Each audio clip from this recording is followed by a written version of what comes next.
All right, we have 3 more graphs for cosine to do in our notes. So let's go ahead and get these done so you guys can start practicing. Today we have our phase shifts, our shifts to the left and to the right. So for our first graph, we can see that the amplitude is 3/2. The period of the graph, 2 pi divided by pi is just 2. The frequency of the graph is pi. I can see the midline of the graph is going to be y equals -1/2. And then I'm going to need to factor this so that I can see how far the graph has shifted to the left. So I'm going to write 3/2 cos, and then I can factor out a pi, x plus 1 minus 1/2. So the graph has shifted to the left 1. Okay, so I'm going to go ahead and draw my x and my y axes.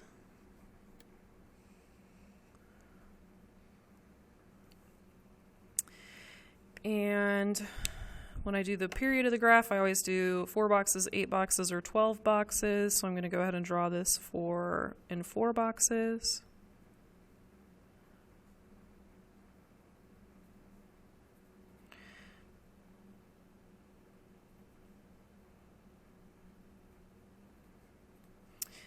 Since the amplitude is 3/2 and the midline is 1/2, it's going to be easiest if I do 2 boxes is 1 whole.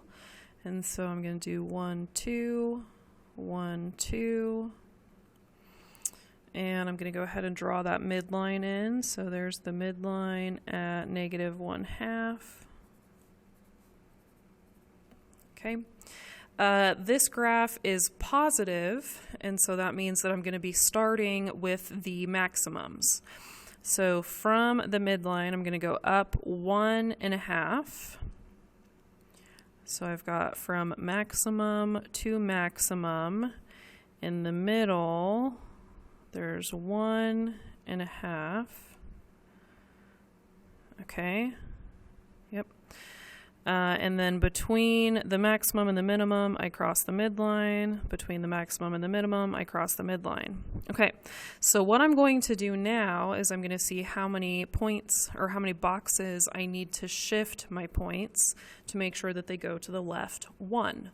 So if 4 boxes was equal to 2, then 2 boxes is equal to 1. So I'm going to shift to the left 2, shift to the left 2, shift to the left 2, shift to the left 2. I guess that kind of ended up right there.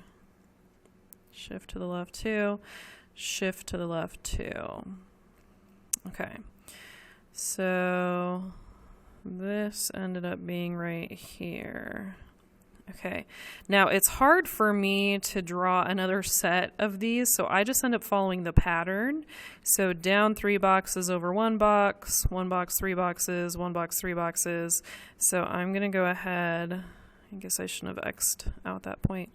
I'm going to go ahead and just follow the pattern from here on out until I feel like my graph is big enough. And remember, all you really have to do is make sure you have 2 sets of the wave. As long as you've got 2 sets, you are good to go. So I really should see, let's see how much we need. From maximum to maximum, maximum to maximum, technically that's as much as you need to be able to get full credit. All right, that's enough. Okay, let's try the next one. This one says negative cos, so we have an amplitude of 1. The period of the graph, 2 pi divided by 2 is just pi. The frequency of the graph would be 2, and the midline would be 1. Okay, so before I do anything else, I need to factor the inside to see how far I should be shifting to the right. So negative cos, I'm going to factor out the 2, and I get x minus pi fourths with a plus 1 on the end. Okay, so I'm going to draw my x and my y axes.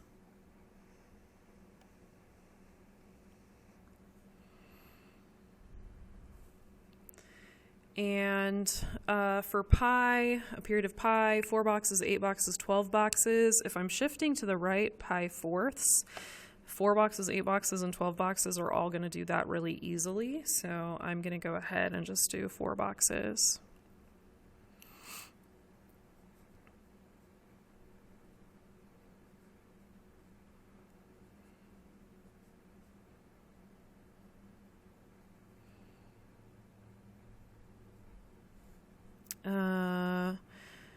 Midline of 1, amplitude of 1. I'll go ahead and scale it like this. And draw on my midline. This is a negative graph, and so from the midline, I'm going to be drawing, I'm going to be starting with my minimum. So I'm going to go down to my minimum, start at the minimum, end at the minimum. In the middle, I'll go up to the maximum, and you can see I'm doing an amplitude of 1 away from the midline. Between the minimum and the maximum, I'm going to cross the midline, right? And then from here, I need to shift the graph to the right pi fourths. So pi fourths would just be one of the boxes since pi is divided up into 4 boxes. So I'm just going to shift to the right 1.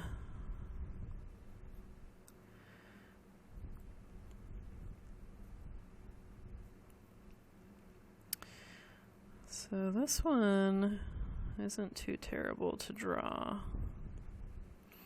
but I'm still just going to follow the pattern anyway. My graph looks kind of sloppy.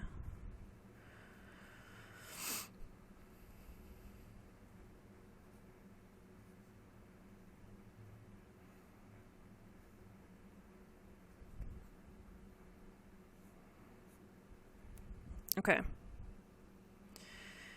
And one last graph. So here we have an amplitude of 2. B value is 3, so the period is 2 pi thirds. Frequency is 3. Midline is 2, negative 2. Okay, so I'm going to factor this. 2 cos, take out the 3. X plus pi halves divided by 3 would be pi sixths. Okay, so I'll draw my X and my Y.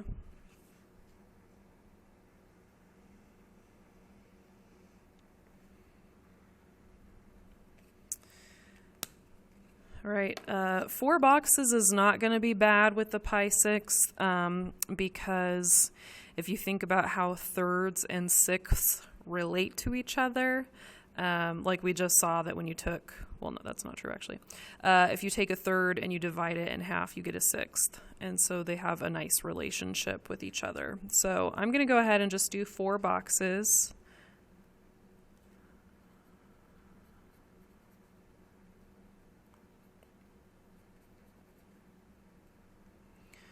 So 6 thirds is 2 pi.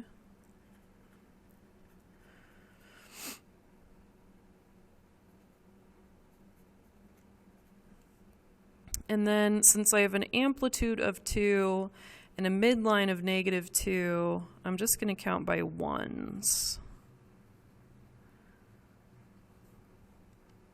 So there's the midline.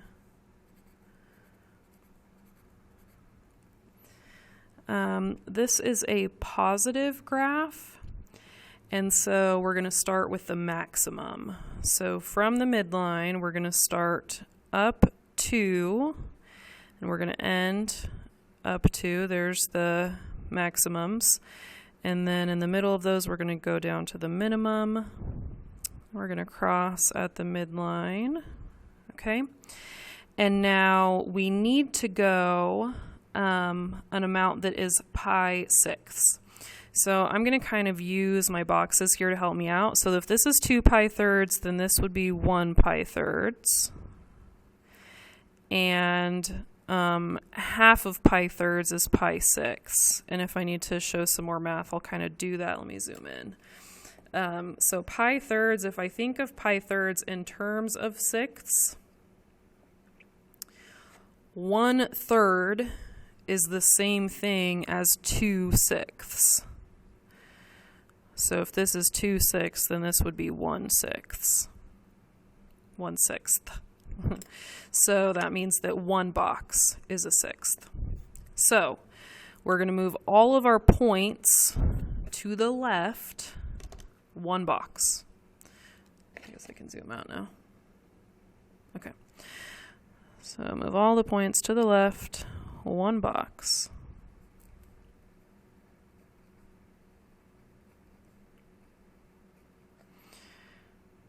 Okay.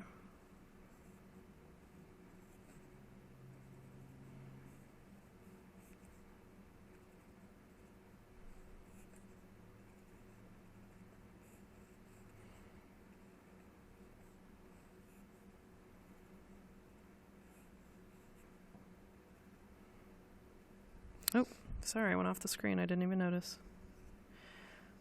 Okay, so this is probably good. We got enough there. And that's what your graph should look like for that one. So make sure you check Google Classroom for the graphs that you should be doing today.